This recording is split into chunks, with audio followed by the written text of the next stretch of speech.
Hey everybody, welcome back. I thought I'd do a little tour of some of my signs I have. Today is January 2nd. Happy birthday, honey. And I just basically with all the holidays and stuff hadn't gotten much editing done and thought this would be quicker and easier to throw together. So I'm gonna start on the end here. The white farm equipment sign. Well, that's something Dad picked up at an auction. Would have been part of a lighted sign at one time, but that part was gone when we bought it. I also learned a valuable lesson about not trying to move some of this stuff around by myself. They were already cracked and I finished splitting that one in two. Them green-faced ones seem to be a little bit harder to come by. But then we come up to the Gale sign here. This one hung up out in front. We were a Gale dealer when we closed in '98. We were told we were the oldest continuous Gale dealer east of the Mississippi River. And that one didn't take too much to get going. These signs have been out here for a while off the pole and out in this barn. And just always said I was gonna some winter get them hung up, and well, got harvest done in a decent time, and December turned about to be relatively nice to where it wasn't frigid in here. So I decided to take the time and get these babies hung. So that Gale sign hung up for quite a while. I think it went up sometime during the 80s, late 80s. And then the white farm equipment sign, this one would have gone up in the 80s. Get up a little closer here. I didn't have to do a thing to that one other than hang it. The light still worked. The Gale sign had one tube out. Fortunately, I was able to get online and find the high output replacement bulb that goes in those. And so this is our original white farm equipment sign that used to be out front and lit. It's nice to get that back up in the air, and also got me some floor space back. But once white farm equipment was out of the picture and AGCO had bought white, we got this sign. So the white farm equipment sign came down and the AGCO white sign went up, and that one was up until we closed. The Gale sign was up until we closed, and well, for some years afterwards, I hadn't gotten around to take the signs down. I kind of liked them being out there in the yard, but got them taken down. And in '93, we picked up the Massey Ferguson contract after AGCO had bought into Massey. And so that gave us another line to sell. It also gave us a combine, including our own to sell, or buy, in our case. And so that sign hung out until we closed. That one took the place of this white farm equipment sign here. And you might say, why is there a Whirlpool sign hanging up there? Well, long time before my time, this dealership was like a one-stop shopping place. We had hardware, we had ice cream, we had soda pop, they sold Shetland ponies, and they sold appliances. They sold Whirlpool appliances. I've still got a bit of literature around. They didn't stock much. Essentially, they would, if a customer wanted something, they'd order it in for them. My aunt told me she got a Whirlpool chest freezer for a wedding present from Grandpa and Grandma, and it is still in their basement, chugging away and keeping stuff frozen to this day. That's back when they knew how to make stuff.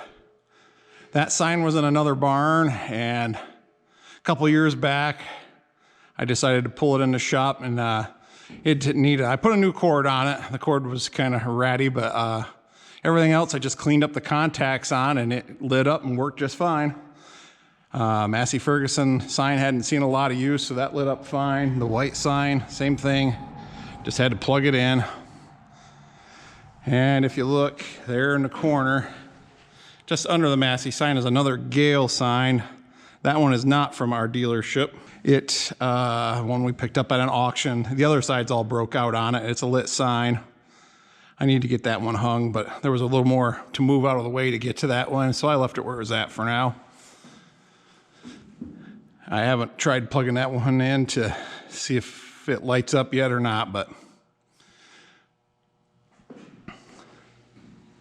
this sign, I wish I could say was from our dealership, but it isn't. I bought it from a good collecting friend. He actually had 2 of them and decided he'd let the lesser of the 2 go.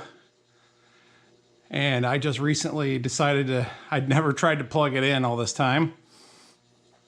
And finally decided to check it out. There's one bulb that doesn't work. And near as I can tell, it's something wiring into the ballast. I decided to live with it the way it is for no more than I turn it on. Let's see the other side. And here's the other side. Looks pretty much the same. I thought about moving this out in the barn with the other lighted signs, but it's been hanging in here for quite some time. So I'm gonna leave it here. That's my Gale PAM clock. I need to get new motion for it. The arms don't move, but I put LED light bulbs in it, and I think I need to find a little bit dimmer ones because those are a little bit overwhelming, but they're nice and cool, so I don't have to worry about them messing things up. I have another Gale lighted clock. This one's turning. That one didn't need any work. I think we picked that one up at an auction. This Gale clock's a lot newer. This one's from more in the 80s, late 80s, and the light wasn't working in it. The motion didn't want to go. I replaced the light with an LED tube. It used to be fluorescent, and I pulled the gearbox apart for the clock motion, and nothing was stripped out or anything, just kind of sticky from the grease getting old, and got everything loosened up, put it back together, and she seems to work. Up here we have another Gale one, just like on the other side there, except for actually has our dealer name on it. And then I put LED bulbs in this one. They don't seem to be quite as overwhelming. You can see there by the O in the Oliver, someone had too hot of a bulb in it at one point in its history and started melting the face on it. But can't do too much about that now. I guess I'd rather leave it original like that than try to restore the face. I remember this white clock running as a kid. And hey, the motion's actually working on that today. That one's been kind of sticky. Some of these clocks hadn't been used in years, and I think the best thing for them is to get turned on. Once again, LED bulbs in that one. So I think I want to try to find some a little bit dimmer. They're just regular household bulbs. They actually have the regular household socket in them. Both the white and the Oliver and the Gale PAM clock. And then I need to, this is going to be my next project. The motion works in this. The second hand's missing, and it used to light up. And something's not lighting up anymore. That's why I need to pull it down. I think I'm going to convert that one to LED. This one belonged to an Oliver dealership here in Michigan. Dad picked it up at an auction. Good friend, his dad had the dealership.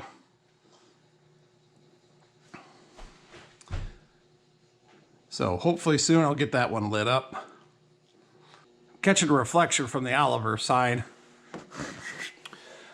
But this picture of a Gale chopper, it's actually backlit by a fluorescent light.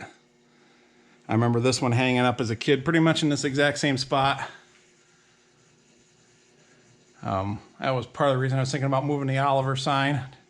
It's kind of hiding this Gale picture.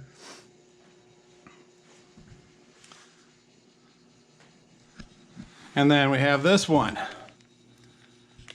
an Oliver sign that it's mostly cardboard and paper. And I recently replaced the light in it. Well, it didn't have a light in it. The original socket was like supported with cardboard tube. It basically just said, I'm going to catch on fire. To me, had an open like contact thing that would warm up and open and close to make the light blink. I'm like, I'm not putting that on display that way. So I took the original stuff out, kept it, got a new cord with a base, and an LED bulb with a blinker built right into the bulb. So it blinks just like original. Pretty rare sign. Most of these it's dirty, but I don't dare wash it because, like I say, it's pretty much paper. Cardboard and paper, vellum paper. You see the vellum's a little cracked there in the V, and that's why some of the white light's leaking through. But any of these cardboard signs are pretty darn rare, lit ones, just because they didn't last.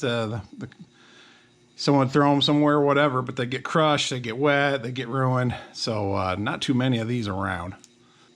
Appreciate everybody watching. I hope you had a great holiday season. And I hope 2021 turns out to be a much better year than 2020. Thanks again for watching.